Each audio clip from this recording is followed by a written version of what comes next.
The desert winds of Vathar howled like a chorus of forgotten gods, whipping sand the color of rusted iron against the obsidian spires of the royal palace of the Zarti, where the air itself tasted of ozone and ancient magic. Inside the heart of the palace, beneath a dome of crystalline glass that shimmered with the twin moons above, Commander Yerrick Voss lay sprawled on a floor of polished obsidian, his body a map of bruises, torn fatigues, and dried blood that had long since turned black.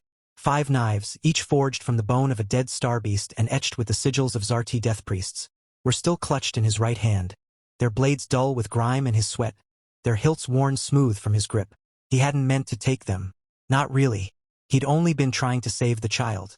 It had happened 3 days prior, during the Battle of the Crimson Dunes, when the human assault team had been ambushed by the Queen's elite, the Vathri Bladesingers, who moved like smoke and struck like lightning. Yerrick, the last man standing of his squad, had been pinned behind a collapsed sandstone arch, his rifle shattered, his left leg broken, his vision swimming with pain and exhaustion. That was when he saw her, the child. Not a soldier. Not a threat.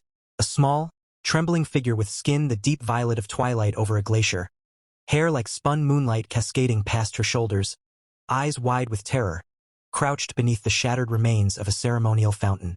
She was no older than 10 human years, her tiny fingers clutching a broken pendant shaped like a coiled serpent. Behind her, 3 Bladesingers advanced, their elongated limbs gleaming with ritual oils, their faces expressionless masks of imperial duty. Yerrick didn't think. He never did when it came to children. He lunged, not with his broken leg, but with his body, rolling across the scorching sand, dragging himself forward like a wounded animal, his fingers closing around the first knife. A curved, serrated blade embedded in the sand near the child's foot. He didn't know its purpose. He didn't care. He threw it. It flew true, embedding itself in the throat of the nearest assassin before the man could blink. The second came at him with a whistling arc of energy, but Yerrick rolled again, snatching up the second knife, longer, thinner, tipped with a glowing blue crystal, and parried the blow, the shock of impact sending white-hot pain up his arm. He didn't scream. He growled.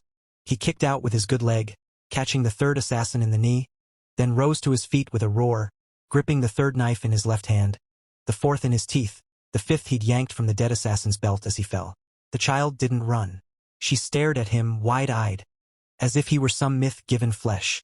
He scooped her up, cradling her against his chest as the palace guards closed in from all sides, their weapons humming with lethal energy. He didn't surrender. He didn't plead. He just held the child tighter and walked forward, knives still in hand, blood dripping from his brow, his breath ragged, his voice hoarse but clear. "I'm taking her to the Queen." They brought him to the Royal Chamber of Echoes, a vast, cathedral-like hall where the walls pulsed faintly with bioluminescent vines and the ceiling dripped liquid starlight that pooled into silver basins. He was stripped of his armor, his wounds cleaned with a substance that burned like ice and healed like fire. They bound his leg with silk woven from the cocoons of sky spiders. They fed him broth that tasted of honey and burnt copper. And then they left him alone, unconscious, on the cold floor, the 5 knives still clutched in his fist like sacred relics. He woke to silence.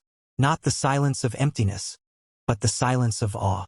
The chamber was bathed in the soft, shifting glow of floating lanterns shaped like blooming flowers, each petal pulsing with inner light. The air smelled of incense and something sweet and wild, like crushed moon blossoms and rain on hot stone. He tried to move, but his body refused, heavy with exhaustion and the lingering effects of alien medicine. He opened his eyes slowly, and there she stood, the Queen of Vathar. Her presence didn't fill the room. It redefined it.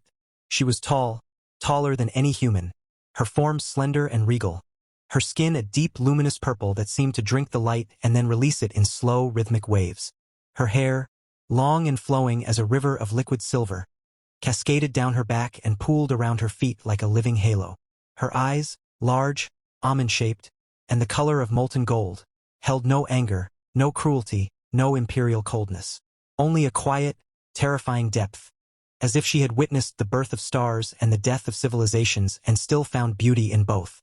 She wore no crown, no armor, only a gown woven from threads of shadow and starlight, clinging to her like a second skin, revealing the elegant curve of her neck, the delicate ridge of her brow, the faint, almost imperceptible scales that shimmered along her collarbones. She was not beautiful in the human sense. She was other, and yet Yerrick felt no fear, only awe.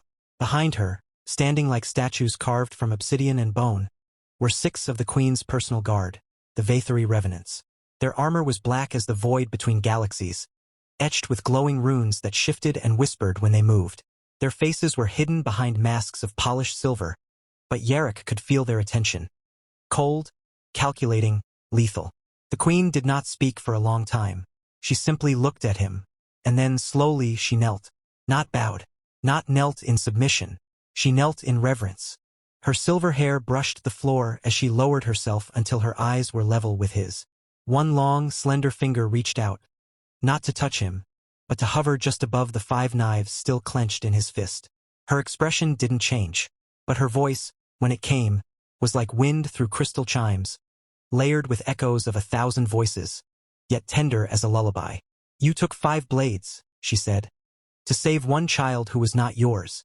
You did not ask for reward. You did not threaten. You did not beg. You simply carried her." Yarrick swallowed. His throat was dry as sand. She was scared. The queen tilted her head, a gesture so human it broke something inside him. "Fear is the oldest language. You spoke it fluently." He tried to sit up. Pain lanced through his leg. He gritted his teeth. "I didn't do it for glory," he rasped.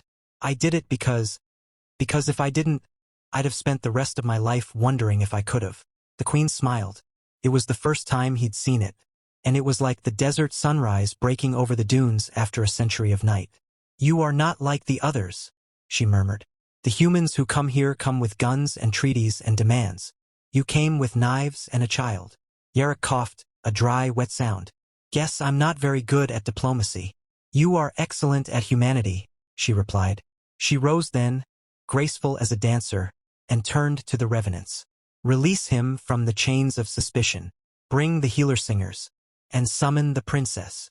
The guards bowed, silent as ghosts, and vanished into the shadows. The queen returned to Jarrick's side, and this time, she did touch him. Her fingers, cool and impossibly soft, brushed the cut above his eyebrow. He flinched, but she didn't pull away. Instead, she leaned closer, her breath smelling of night-blooming orchids and something ancient, like the scent of forgotten libraries buried beneath desert sands. "You are wounded," she said. "I'll live." Most humans who survive the Blade Singers do not. Most humans who take 5 of the sacred knives die within hours. The knives are not weapons. They are conduits. They carry the soul memory of the Zarti ancestors. To touch them is to invite their ghosts into your blood. Yarrick blinked. "So, I'm possessed." She laughed. A soft, musical sound that made the lanterns above tremble. "No, you are chosen." He stared at her. "By what?" "By the knives themselves." Before he could respond, the great doors of the chamber slid open with a sigh, and a figure entered. The princess. She was younger than the queen, perhaps in her early 20s by human standards, though Yarrick knew time flowed differently here. Her skin was the same deep violet, her hair a cascade of white gold, longer than her mother's, threaded with tiny silver beads that chimed softly with every step. She wore a dress of translucent silk that shimmered like water caught in moonlight, and her eyes, bright, mischievous, intelligent, locked onto Yarrick with the intensity of a predator who had just spotted its favorite prey. She stopped a few paces from the bed, arms crossed, one eyebrow arched in a way that screamed, "I'm not impressed, but I'm very curious." "Mother," she said, her voice clear and sharp as a blade. "This is the human who stole 5 sacred knives and then passed out on the floor like a drunkard at a harvest festival?" The queen smiled again. "He saved your sister." The princess blinked, then frowned. "Lysara? The one who hid in the Whispering Gardens again. The one who stole the moonfruit and tried to feed it to the sky whales." "Yes." The princess looked at Yarrick. "She's 6. She thinks the knives are candy." Yarrick groaned. "Oh, for..." She was crying. She thought they were her toys. The princess's expression softened, just slightly. "She does that. When she's scared, she thinks everything is a toy." The queen stepped back, giving them space. "I will leave you 2 to speak." "Mother," the princess said, suddenly serious. "You know what the knives mean." "I know what he means." The queen left without another word. The chamber fell quiet again, save for the distant hum of the palace's living walls and the soft chime of the princess's beads. She walked to Jarrick's side and sat on the edge of the bed, not too close, but close enough that he could see the tiny freckles of gold dust across her nose, the way her eyelashes cast shadows like lace on her cheeks. "You're not what I expected," she said. "Good or bad?" "Bad, but interesting." Yarrick tried to sit up again. She reached out and gently pressed a hand against his chest, not to stop him, but to steady him. Her touch sent a strange warmth through him. Not sexual, not romantic, but comforting, like a blanket woven from starlight. "You're hurt," she said. "I'll live."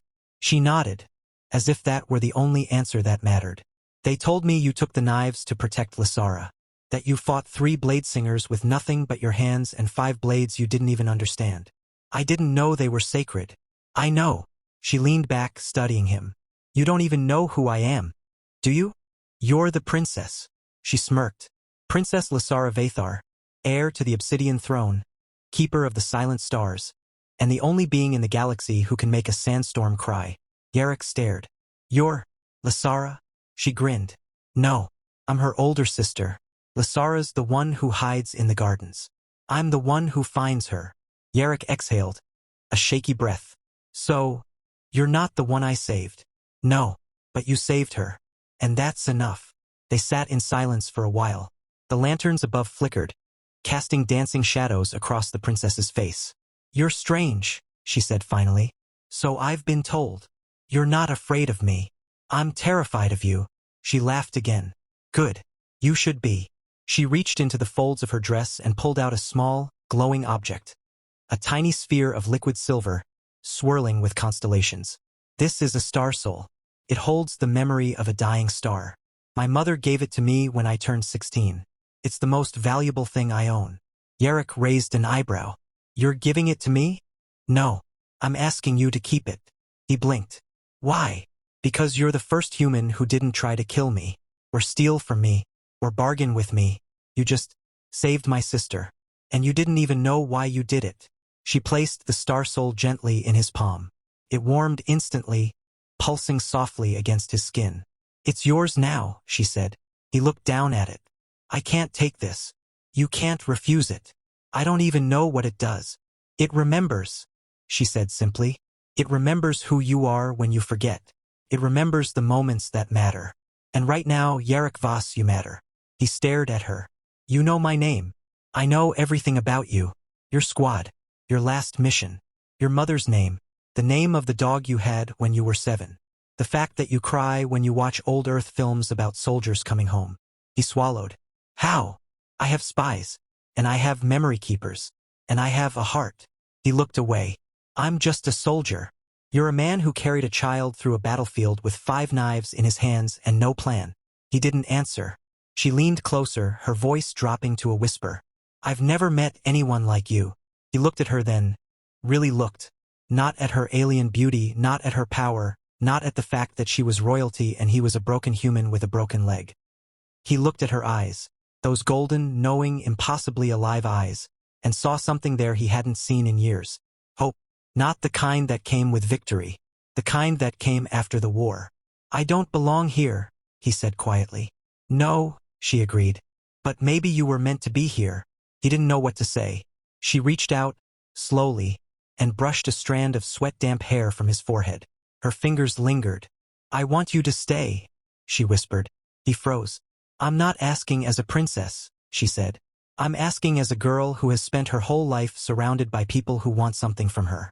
Who want her power, her throne, her bloodline. You didn't want anything. You just helped." He swallowed. "I didn't even know what I was doing. That's why I want you." He stared at her. "You're joking. I've never been more serious in my life." He tried to laugh. Came out as a cough. "You're an alien princess. I'm a soldier from a planet that hasn't even figured out how to recycle its own trash." "I don't care about your planet," she said. "I care about you." He looked down at the star soul in his hand. Pulsed, warm and alive. "I don't know how to do this," he admitted. "I don't know how to be what you want." She smiled, slow and tender. "Neither do I. But we can learn." The doors opened again. The queen stood there, watching them. She said nothing. She didn't need to. She knew. And she smiled. The days passed like slow-moving tides. Yarrick recovered, not quickly but surely. The palace healers, beings of living light and whispered incantations, wove threads of energy into his bones, mending his leg with a touch that felt like being kissed by the dawn. His wounds closed without scars. His strength returned, not as a soldier's strength, but as something deeper, quieter. He began to walk again, then run, then climb the palace towers, where he sat for hours, watching the twin moons rise over the endless dunes, listening to the wind sing through the crystal spires.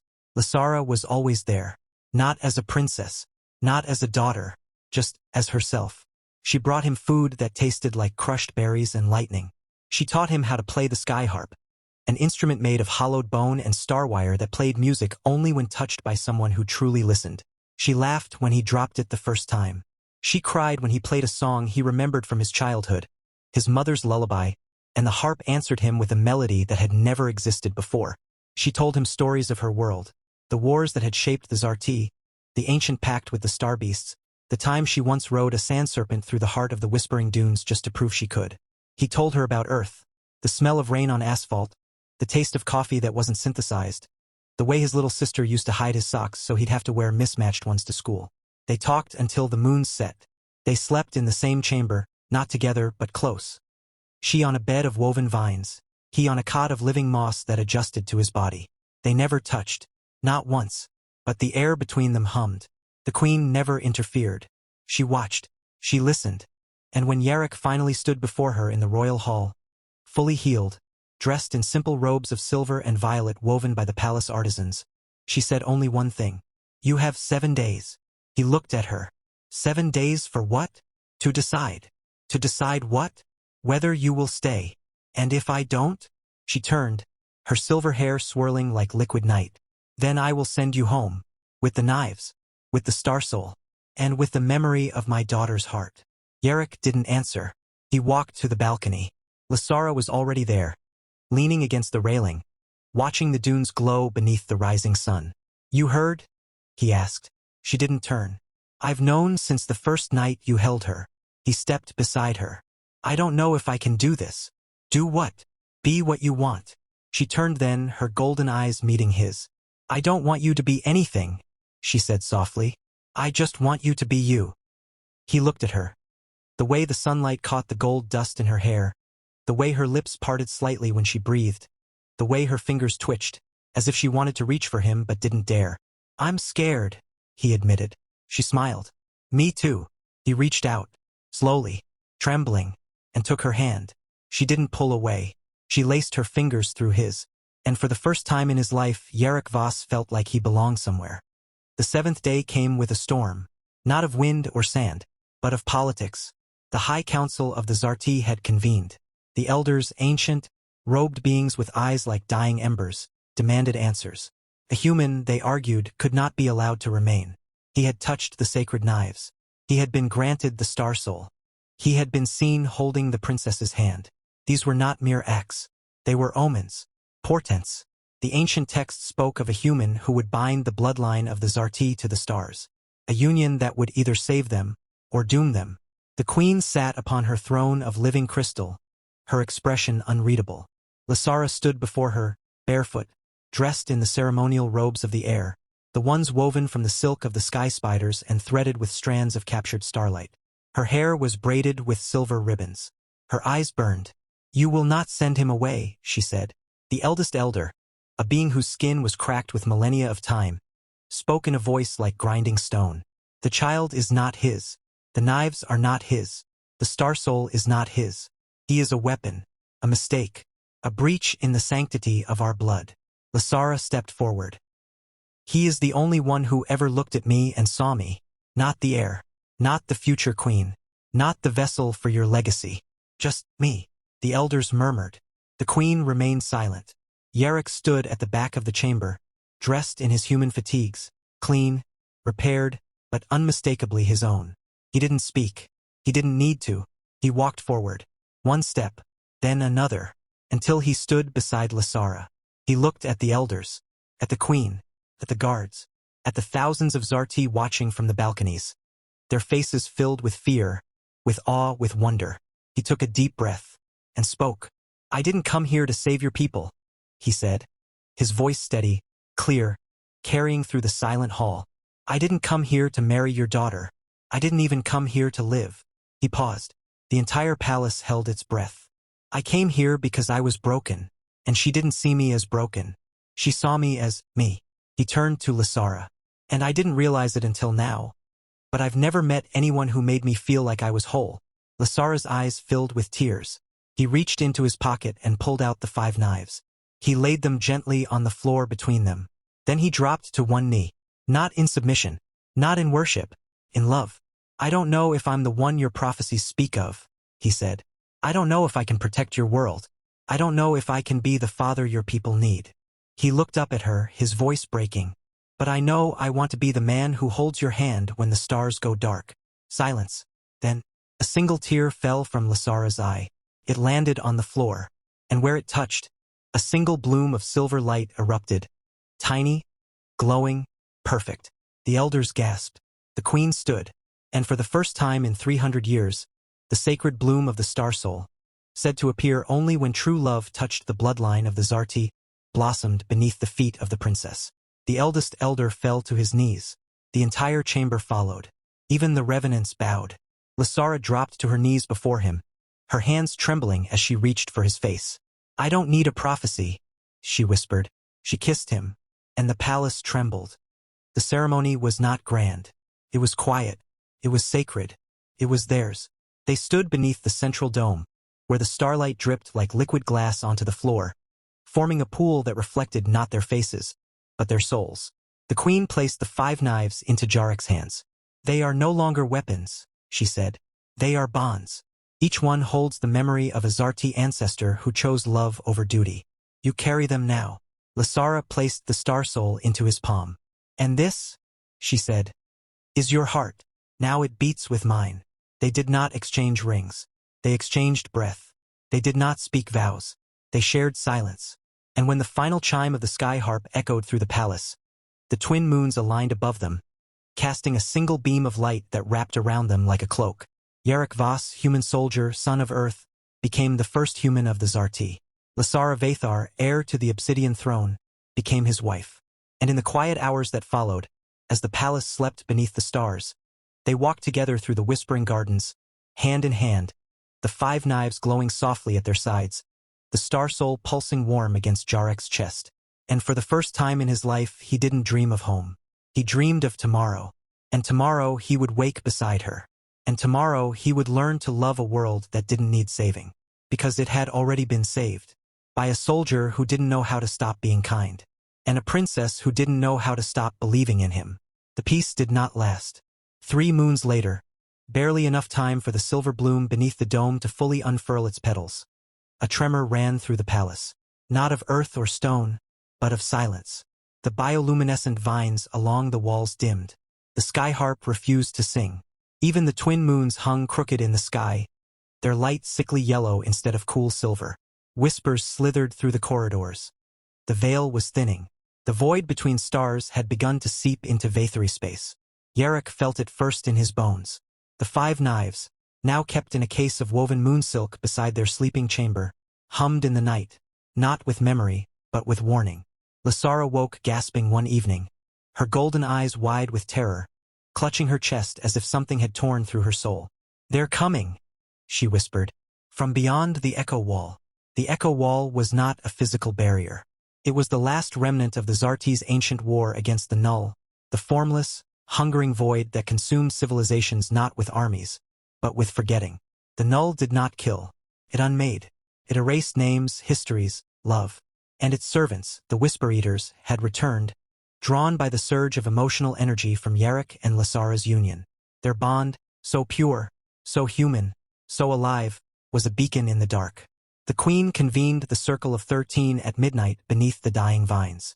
Her face was haggard, her silver hair streaked with strands of ash gray, a sign of spiritual exhaustion. The null seeks the star soul, she said, her voice frayed at the edges. It knows you carry it, Yarek, and it knows Lysara's blood now flows through your heart. If it claims either of you, it will unravel the veil completely. Vathar will fall, not to fire, but to silence. Yarek stood, his jaw tight. Then we fight. There is no fighting the forgotten, said Elder Voss. his cracked skin now glowing faintly black. They do not bleed. They do not die. They simply unwrite you. Lasara stepped forward, her hand finding Jarek's. Then we remember louder. Her plan was madness. Beautiful, desperate madness. Deep beneath the palace, in the chamber of first names, lay the Heartwell. A pool of liquid memory where every Zarti child's soul name was first sung into existence. To protect the star soul, they would fuse it with the Heartwell, embedding Jarek's human consciousness into the ancestral memory stream. But the ritual required a sacrifice. One of them would have to forget the other. No, Jarek said instantly. Not a chance. It's the only way, Lasara insisted, her voice trembling. If the null finds our love, it will use it as a key. But if one of us forgets, it loses its grip. The queen watched them, her golden eyes full of sorrow. There is another way, she said softly. The trial of twin flames. Silence fell. Even the vines stopped breathing. The trial was forbidden, a relic of the first age, when the Zarti still warred among themselves. Two souls, bound by choice, would enter the mirror wastes, a desert beyond the palace where reality fractured into 1,000 reflections. There, they would face visions of their deepest fears, their greatest regrets, and a final phantom that wore the face of the one they loved most. If both emerged still holding hands, the veil would seal itself with their combined will. If one let go, both would be claimed by the wastes forever, erased from all memory. It's suicide, Elder Voss hissed. No, said Lasara, her gaze locked with Jarek's. It's trust. Jarek didn't hesitate. We go tomorrow. The mirror wastes were worse than death. As soon as they stepped beyond the obsidian arch marking the boundary, the sky split into shards. The sand became glass that reflected not their bodies, but their memories. Jarek saw his squad die again, over and over, each time with Lasara's face on the enemy who pulled the trigger. Lasara saw her sister disintegrate into stardust every time she reached out to hold her hand. The air whispered lies. He doesn't love you. She's using you. You don't belong here. Go home. You're a mistake. They walked in silence, hands clasped so tightly their knuckles turned white. On the third day, though time had no meaning here, they found the phantom. It stood at the center of the wastes, beneath a sky of shattered mirrors. It wore Lasara's face, but its eyes were black. Let go, it said in her voice, sweet and soft. He's not real. None of this is. You're alone. You've always been alone. Jarek's breath hitched. Doubt coiled in his gut. Lasara squeezed his hand. It's not me. The phantom stepped closer. But I could be, it purred. I could give you peace. No more war. No more fear. Just silence. Jarek looked at the real Lasara, her violet skin dulled by exhaustion, her white hair tangled with sand, her golden eyes still burning with stubborn love, and knew. He turned to the phantom. You're not her, he said. She never asks me to give up. And he kissed the real Lasara. Right there, in the heart of the wastes. Kissed her with all the fear and hope and stubborn human foolishness that had brought him here. The phantom screamed. The mirrors shattered. The wastes collapsed into light. They emerged at dawn, stumbling back into the palace gardens, hand in hand. The vines bloomed anew. The skyharp sang a chord so pure it made the stars tremble. But something was wrong. Lasara stopped walking. She turned to Jarek, her brow furrowed. Do I know you? His heart stopped. Then she smiled, a slow, teasing, familiar smile. Just kidding. You should have seen your face. He pulled her into a crushing hug, laughing and cursing and holding her like she might vanish. But the victory was short-lived. Because while they were in the wastes, the Whisper Eaters had not been idle. They had infiltrated the palace. Not through doors, but through dreams. And they had taken Lasara. Not the infant Princess Jarek had saved, the tiny violet child with hair like spun moonlight, but the memory of her. Every Zarti now believed she had never existed. Even the queen woke one morning with an empty cradle and a hollow ache where her youngest daughter's name used to live. Only Jarek and Lasara remembered, because they had been outside the veil. The null hadn't come for conquest. It had come for erasure, and it had started with the child. Now, they faced a new quest, not to save Vathar, but to rebirth a soul that no longer existed in the world's memory. They would need to journey to the edge of echoes, where the last breath of the first star still lingered, and sing Lasara's name into the void before the null swallowed it forever. And this time they would bring the 5 knives, not as weapons but as witnesses, because a human soldier had once taken knives to save a child. Now, he would take them to remind the universe that she had ever been loved at all. They walked into the edge of echoes not as soldier and princess, but as two souls who had learned that love is not a shield. It is a song. The place was not a location, but a feeling. A cavern of stillness where time had given up trying to move.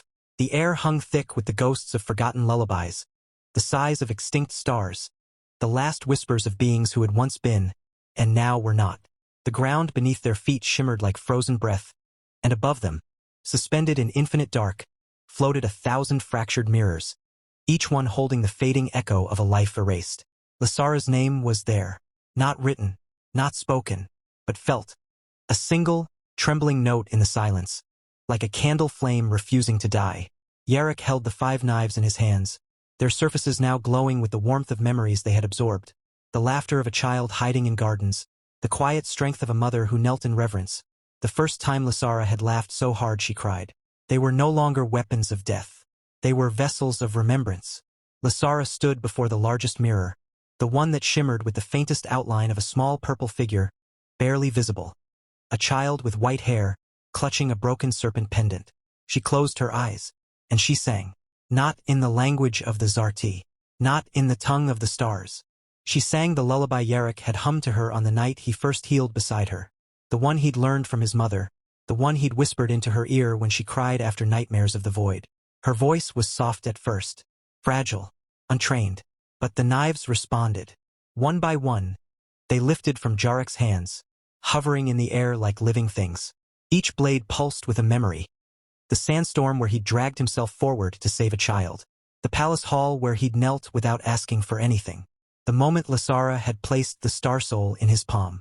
The way she had kissed him in the wastes, even when the world told her to let go. And then Yarrick sang too. His voice was rough, unpolished, human, but it carried. The mirror trembled. The air shuddered. A tiny hand reached out from within the glass. Then another. A face emerged, not as a memory, but as a presence. Lysara, barefoot, hair like moonlight, eyes wide with wonder. She stared at them, not with recognition, but with the quiet curiosity of a child who had been waiting. "Mama?" she whispered. Lysara's tears fell like falling stars. "I'm here, little star," she whispered back. Lysara stepped forward and the mirror broke. Not with a crash, but with a sigh, like a door opening after a long, long wait. She ran. Not toward Lysara, not toward Yarrick, but toward the space between them, and threw herself into the space where their hands were still clasped. And for the first time in centuries, the Zarti heard a child's laughter echo through the palace. It began in the gardens, then the halls, then the throne room, then the distant dunes. The vines burst into bloom, glowing brighter than ever before. The sky harp played a melody no one had ever composed, and yet everyone knew it by heart. The twin moons aligned, not in celestial harmony, but in celebration, casting a single beam of light that wrapped around Lysara as she hugged Lysara tight, then turned to Yarrick and tugged his finger. "Will you teach me how to fight with knives?" she asked, her voice bright as dawn. Yarrick knelt, his eyes wet. "Only if you promise not to eat them." She grinned, showing a gap where a baby tooth had fallen out. "I already did, but I saved the handle." Lysara laughed, pulling them both into a hug so fierce it seemed to stitch the universe back together. That night, the queen stood before the entire court. The elders, the revenants, the healers, the children, the servants, the sky whales that had drifted down from the clouds to listen, and raised her hands. "The veil is sealed," she said, her voice clear as crystal. "The null is banished, not by force, not by magic, but by memory. By love that refused to be forgotten." She turned to Yarrick, then to Lysara, who was now curled asleep on Yarrick's lap, her tiny fingers curled around one of the 5 knives like a teddy bear. "You are no longer a soldier," the queen said to Yarrick. "You are no longer a human outsider. You are the keeper of names, the first of the new blood, the husband of our heir, the father of our future." Yarrick looked down at the child sleeping against him, then at the woman who had loved him even when he didn't believe he was worthy. "I'm just a man," he said quietly. Lysara kissed his forehead. "And I'm just a princess, and she's just a child." Lysara stirred in her sleep, murmuring, "Knives are for hugging." They all laughed. The palace did not change, but it breathed differently now. The walls sang when the wind blew. The floors warmed beneath bare feet. The star soul, now fused with the heartwell, pulsed gently in the center of the throne room, a living constellation that glowed brighter with every laugh, every hug, every bedtime story whispered in 2 languages. Yarek still wore his fatigue sometimes, not out of nostalgia, but because Lasara insisted they were the coolest clothes ever. He taught her how to throw a knife, safely, always with padded tips. She taught him how to speak in the language of the skyharp. Lasara ruled, not with decree, but with joy, her court now filled with humans who had come to live among them, drawn by stories of the soldier who loved a princess, and the child who remembered the sound of a lullaby even after the world forgot her name. On the first anniversary of their return, the people of Vathar held the Festival of Remembered Names. Thousands gathered beneath the dome, each holding a small lantern shaped like a knife. One by one they lit them, not to fight, not to defend, but to remember. Yarek stood beside Lasara, their hands linked, Lasara perched on his shoulders, waving her tiny knife lantern like a wand. As the lanterns rose into the sky, thousands of glowing points drifting upward like fireflies made of memory, the queen raised her voice. "We do not forget," she said. "We do not bury. We do not erase. We carry. We sing. We hold." And then, in perfect unison, the entire palace sang the lullaby. Jarek's voice, rough and human. Lasara's, clear and celestial. And Lasara's, small and sweet, off-key and perfect. The sky above them shimmered. And for the first time since the dawn of the Zarti, the stars themselves began to glow in rhythm with the song. Not because they were enchanted, but because they were remembering. Years passed. Lasara grew into a girl with wild white hair and eyes that sparkled with mischief and courage. She became the youngest skyharp master in history. She named her first pet sand serpent Captain Knifey. She once tried to teach the revenants how to play hide and seek. They never found her. They still haven't. Yarek became the first human to sit on the Council of Echoes. He never spoke of war. He spoke of bedtime stories, of coffee, real, bitter, earth-grown coffee, that he brewed every morning in a small pot beside the throne room window. He taught the Zarti children how to make paper airplanes. He taught them how to fall without fear. Lasara became queen, not because she had to, but because the people chose her. And when she took the throne, she did not wear a crown. She wore a simple circlet of woven moon silk, and on it, 5 tiny knives, glowing faintly with memory. On their wedding anniversary, now celebrated as the day of the first remembered name, they stood together on the palace balcony, watching the twin moons rise. Lasara, now a young woman with her mother's eyes and her father's stubborn grin, leaned against the railing, holding the hand of a young human boy from Earth, Jarek's nephew, visiting for the first time. "Tell me again," she said, "about how you saved me." Yarek smiled, his hair now streaked with silver, his hands still strong, his heart still full. "I didn't save you," he said. Lasara raised an eyebrow. "You carried me out of a battlefield with 5 knives." He looked at her, then at Lasara, then at the stars. "I didn't save you," he repeated. "I just remembered you. And you remembered me back." Lasara slipped her hand into his. Lasara reached out and took the boy's hand. And together, under the light of the twin moons, they all sang. Not a royal anthem, not a war chant, just a lullaby. Simple, human, true. And as the last note faded into the night, the star soul in the heart of the palace flared once, brilliantly.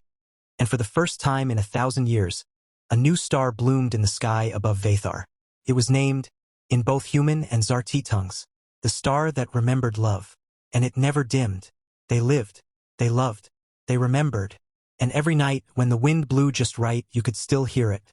A child's laugh, a soldier's hum, a queen's song, and 5 knives, glowing softly, holding the world together.